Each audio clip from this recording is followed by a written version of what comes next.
eu já disponibilizei para os senhores 3 pílulas de conhecimento sobre o recurso especial.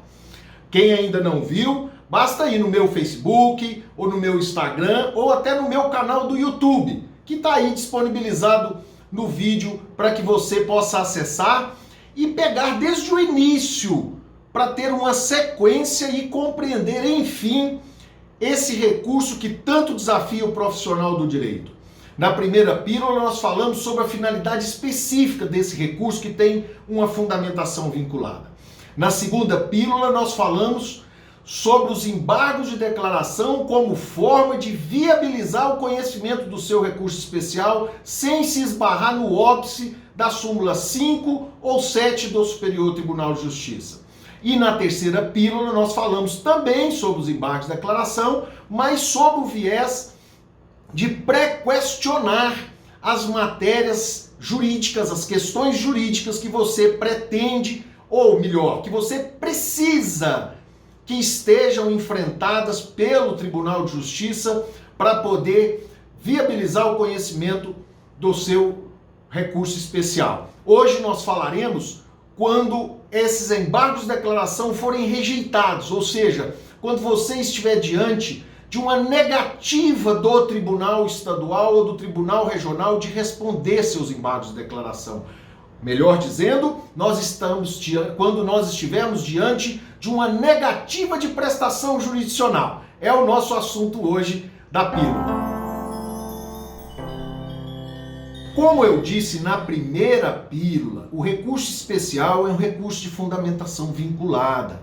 É um recurso que tem a finalidade imediata de permitir que o Superior Tribunal de Justiça verifique que se, diante do contexto fático e probatório delineado no acórdão, se teve ou não a violação de alguma norma jurídica de direito federal infraconstitucional. Se, diante deste acórdão, dos fatos e conjunto probatório delineado no acórdão, tiver a violação a algum dispositivo de norma de direito infraconstitucional, nós estamos diante de uma hipótese de cabimento do recurso especial. Mas nem sempre esses elementos importantes, tanto elementos fáticos como os elementos probatórios, ou até mesmo o enfrentamento da questão jurídica, nem sempre isso foi feito precisamente ou cirurgicamente pelo Tribunal de Justiça. E aí eu disse na pílula 2 e na pílula 3 que a forma de viabilizar esse enfrentamento, a forma de fazer com que o elemento fático, o elemento probatório, com a questão jurídica seja enfrentada pelo tribunal, que ela conste do acórdão que você vai recorrer, é a via dos embargos declaratórios. Mas pode ser que o Tribunal de Justiça ou o Tribunal Regional não enfrente essa questão fática ou probatória, mesmo você opondo os embargos de declaração. Aliás, essa é uma prática costumeira dos tribunais, infelizmente. Você opõe embargos declaratórios e eles são geralmente decididas por decisões padrões, que muitas vezes nem enfrentam o que você efetivamente está colocando nos seus embargos de declaração. São aquelas decisões padrões que dizem, a parte pretende tão somente rediscutir o que já foi decidido, não há omissão, obscurição, contradição, nem erro material a ser corrigido, e por isso eu rejeito os embargos de declaração. E aí você, então, que pretende, ou melhor dizendo, que precisa que os elementos fáticos, os elementos probatórios, ou que a questão jurídica seja enfrentada pelo tribunal, que conste no acordo, você que precisa disso, está diante de uns embargos de declaração rejeitados pelo Tribunal de Justiça. O que fazer, senhores? O que fazer diante disso? É disso que nós vamos falar. Quando isso acontece, nós estamos diante de uma negativa de prestação jurisdicional pelo Tribunal de Justiça ou pelo Tribunal Regional. A negativa de prestação jurisdicional, que é, na verdade, uma violação ao artigo 1022 do Código de Processo Civil, que diz lá que cabem embargos de declaração todas as vezes que a decisão for omissa, obscura, contraditória ou contiver um erro material. Logo, quando o Tribunal de Justiça ou o Tribunal Regional deveria ter se pronunciado sobre um fato importante do seu processo, deveria ter enfrentado determinada prova, deveria ter decidido sobre uma questão jurídica que você suscitou no seu recurso de apelação, ou no seu agravo de instrumento, ou no seu recurso ordinário, ou melhor, até mesmo uma questão jurídica que surgiu no julgamento que deu origem ao acórdão que você precisa recorrer. Se não houve esse pronunciamento, você tem que entrar com embargos de declaração. E os embargos de declaração, então, é a via para integrar. Se não teve acolhimento dos embargos para pronunciar, houve uma violação a esse artigo 1022 do Código de Processo Civil, que é a chamada negativa de prestação jurisdicional. O tribunal deveria ter pronunciado sobre aquele fato, porque ele é importante para o seu processo, mas não se pronunciou. Daí o porquê chamar de negativa de prestação jurisdicional. O Estado jurisdicional, o Tribunal de Justiça ou o Tribunal Regional negou a devida e efetiva prestação jurisdicional que ele devia entregar ao jurisdicionado. Daí o porquê da expressão negativa de prestação jurisdicional. Hoje, depois da vigência do novo Código de Processo Civil, nós falamos na pílula passada, nós temos o artigo 1025 do Código de Processo Civil, que diz que, olha só o que diz o artigo 1025 do Código de Processo Civil. Consideram-se incluídos no acórdão os elementos que o embargante suscitou para fins de pré-questionamento, ainda que os embargos de declaração sejam inadmitidos ou rejeitados, caso o Tribunal Superior considere existentes erro, omissão, contradição ou obscuridade. Nós falamos sobre esse artigo 1025 na pílula passada, que é o pré-questionamento ficto, né? O tribunal não se pronunciou, ou seja, não acolheu os embargos, mas o Superior Tribunal de Justiça, se entender que de fato houve a omissão do tribunal com relação àquele ponto, aquela questão jurídica, ele entende, aplicando o 1025, desde que o 1022 tenha sido também invocado, ele pode, aplicando o 1025, considerar que a decisão foi sim enfrentada pelo tribunal, muito embora na prática não tenha sido. Por isso o nome pré-questionamento ficto. Contudo, senhores, como nós falamos na pílula passada sobre esse pré-questionamento ficto, embora na literalidade do artigo 1025 a intenção do legislador tenha sido a de facilitar o acesso do jurisdicionado às instâncias excepcionais, na prática isso não tem sido bem assim. O Superior Tribunal de Justiça, por exemplo, tem criado algumas condições que decorrem da interpretação do 1025, mas que não estão literalmente escritas no artigo 1025, como é, por exemplo, a necessidade de se invocar também a violação ao 1022, que é a negativa de prestação jurisdicional, para que seja considerado o pré-questionamento ficto. Quando você for invocar o pré-questionamento ficto, como forma de viabilizar o conhecimento do seu recurso especial, a hipótese de cabimento, na verdade, do seu recurso especial, você tem também que invocar o artigo 1022, sob pena do pré-questionamento ficto não poder ser aplicado.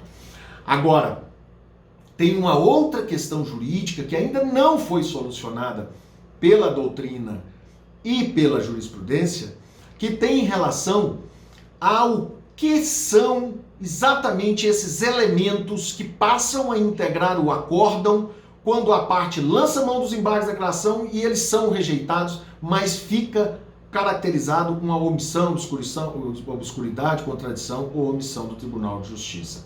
Vou explicar melhor o que eu estou querendo dizer para os senhores. Tem uma questão ainda em discussão se o artigo 1025, ou seja, se o pré-questionamento ficto vai ser aplicado tão somente para fins de pré-questionamento das questões jurídicas, ou se ele também vai englobar aquele embargo de declaração que tinha a finalidade de integrar o acórdão com os elementos fáticos, probatórios ou de interpretação de cláusulas contratuais. Ou seja, na pílula 2 e na pílula 3 nós falamos sobre o pré-questionamento e falamos também sobre os embargos de declaração para poder integrar o acordo com o elemento fático e probatório que você precisa para ter a viabilidade do conhecimento do seu recurso especial.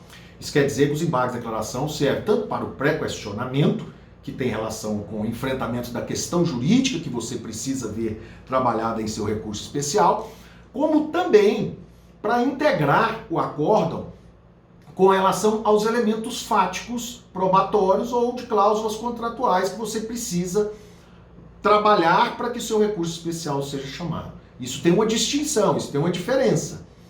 Óbice da súmula 5 e 7 estão ligados ao revolvimento da matéria fática probatória dos autos.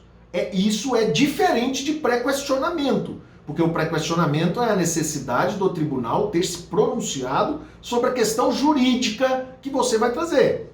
A outra é, para que o tribunal chegue à conclusão que você está falando, tem que estar tudo no acordo. Ele não pode abstrair do que está no acordo e ir lá na prova, ir lá no contrato, porque isso esbarra na súmula 5, que é a necessidade de reanalisar a cláusula contratual, ou esbarra na súmula 7, que é a necessidade de revolver a matéria fática probatória. Então, boa parte da doutrina tem sustentado que o artigo 1025, ou seja, que o pré-questionamento ficto, ele se aplica única e exclusivamente para fins de pré-questionamento. Só é aplicável nas questões relacionadas ao enfrentamento da matéria jurídica e que não se aplica às questões fático-probatórias que, embora a parte tenha lançado mão dos embargos de declaração, o tribunal não enfrentou, não admitiu os embargos de declaração. E isso traz a seguinte consequência. Quando você estiver diante, então, de uma situação jurídica em que a questão jurídica que você precisa trabalhar no seu recurso especial não foi enfrentada pelo tribunal, mas você entrou com embargos de declaração e o STJ entendeu que realmente houve essa omissão, ele pode aplicar o pré-questionamento ficto e julgar a questão. Vai se entender que se tratou de uma causa decidida, muito embora na prática lá o tribunal não tenha decidido. Ele vai ficar como pré-questionamento ficto. Há também uma parte da doutrina que sustenta que esses elementos tratados pelo artigo 1025 não são só as questões jurídicas que não foram enfrentadas, que não seria só o pré-questionamento, que englobaria, esses elementos também poderiam englobar as questões fáticas, probatórias, questões de cláusulas contratuais, que não foram enfrentadas pelo tribunal, muito embora a parte tenha lançado mão dos embargos de declaração. Essa parte da doutrina, então, ela sustenta que o artigo 1025, que é o que considera contido no acordo os elementos que foram objeto de embargos de declaração rejeitados, essa parte da doutrina entende e sustenta que estariam no acordo todos aqueles elementos fáticos, probatórios e questões jurídicas que você suscitou nos seus embargos de declaração, que foram rejeitados, indevidamente rejeitados pelo Tribunal de Justiça ou Tribunal Regional. Pelo que se vê, então, o que eu estou querendo dizer para os senhores, é que nós ainda temos uma questão jurídica muito importante ainda a ser resolvida pelo Superior Tribunal de Justiça, que ainda não é objeto de consenso, tanto na doutrina como na jurisprudência. E que nós, advogados, daqui temos que ficar atentos, ligados a isso. E aí, o que eu sugiro para os senhores fazerem na prática? Até seguindo a recomendação do próprio Superior Tribunal de Justiça, que condicionou a aplicação do 1025 à invocação de negativa de prestação, a invocação de violação ao artigo 1022. Eu sugiro que os senhores, sempre que invocarem o artigo 1025, ou seja, sempre que pedirem que o pré-questionamento ficto seja aplicado, façam um capítulo no seu recurso especial, um tópico. Aliás, faça como preliminar do seu recurso especial um tópico de negativa de prestação jurisdicional, que é, na prática, a negativa de vigência ao artigo 1022 do Código de Processo Civil. Você vai, então, no seu recurso especial, mesmo acreditando que seja possível aplicar o pré-questionamento ficto pelo artigo 1025, sempre, tá, pessoal? Sempre, por favor, sempre, colegas, que você for invocar o 1025, seja para poder pedir pré-questionamento de matéria jurídica, seja para poder pedir que estejam contidos no acórdão os elementos fáticos e probatórios, sempre invoquem a violação ao artigo 1022, que é a negativa de prestação jurisdicional. Se nós fizermos assim, nós pelo menos estaremos fazendo a nossa parte para que o recurso especial passe por esse óbice aí que o Superior Tribunal de Justiça sempre tem criado para nós, tá? Essa é a dica dessa pílula, a dica de hoje, que eu faço com muito carinho a todos vocês e peço encarecidamente para poder não errarem nesse tópico, porque se depender do André Branquinho, vocês não vão errar. Eu estou aqui ajudando para isso mesmo, tá bom? Eu quero pedir aos senhores também que me ajudem a trazer assuntos, a comentar, fazer com que essas pílulas fiquem mais dinâmicas no sentido de debate jurídico. Façam seus comentários, compartilhem, dê lá o seu like lá no meu canal do YouTube, no canal do Instagram, lá no Facebook. Eu estou lá prontos para poder responder inclusive as perguntas dos senhores. Eu ficaria muito feliz, como quem já teve a oportunidade de ser meu aluno sabe disso, se tivesse a participação de todos nessa iniciativa que eu tive aí de trazer um pouco de oportunidade para a gente falar sobre o direito, viver essa ciência tão maravilhosa que é o direito processual civil, no meu caso em específico, que adoro muito. Tá? Muito obrigado, senhores, e até a próxima pílula.